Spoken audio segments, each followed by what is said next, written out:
Hello बच्चों, हमारा question है in the arrangement shown in the diagram the string is light, pulley is frictionless and the coefficient of friction between the block A and the inclined plane is 0.5. The maximum mass of the block B so that the block B does not accelerate downward is। तो देखिए बच्चों, situation ये है कि इस block का maximum मास कितना होना चाहिए कि ये नीचे की तरफ एक्सेलरेट ना करे। मतलब ये है कि ये दोनों एक दूसरे को बच्चों बैलेंस करके रखना है।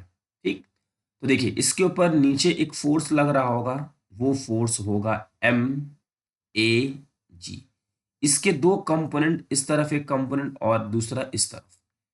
इस तरफ वाला कंपोनेंट होगा M A G cos 37 degree और यहाँ पे M A G sine 37 degree और ऊपर की तरफ नॉर्मल फोर्स।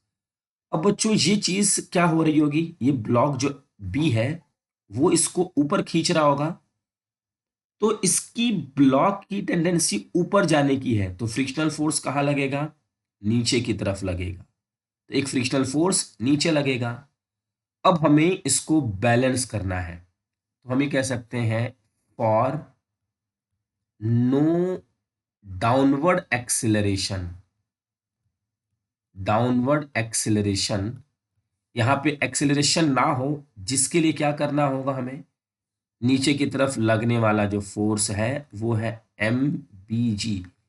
इस फोर्स को इसके बैलेंस कर दीजिए, ये होगा M B G is equal to M A G sine 37 plus frictional force. अगर ये दोनों फोर्स मिलके ये बैलेंस कर देता है तो no motion, no downward acceleration होगा। तो बच्चों यहाँ से M B G is equal to M A G sine 37 होता है 3/5। ठीक है, sine 37 is equal to 3/5। Frictional force है म्यू इंटू एन। अब यहाँ से M A G into 3/5 plus mu की वैल्यू गिवन है 0.5 और एन की बच्चों वैल्यू किसके इक्वल है, एम जी, और एम है M A G cos 37 degree. यहां से जी जी और ये जी कैंसिल आउट, यहां बचेगा एम बी। एम ए की वैल्यू हमें गिवन है 10 × 3/5 प्लस 0.5। एम ए की वैल्यू है बच्चों 10 और कॉस 37 होता है 4/5।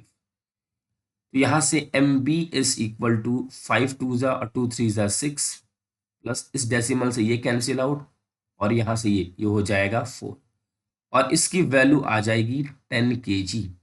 ये इसकी मैक्सिमम वैल्यू है जिससे कि हमारा ये ब्लॉक नीचे की तरफ नहीं आएगा। तो फर्स्ट ऑप्शन इज करेक्ट बच्चों। आई होप कि आपको ये क्वेश्चन अच्छे से समझ में आ गया होगा। Thank you.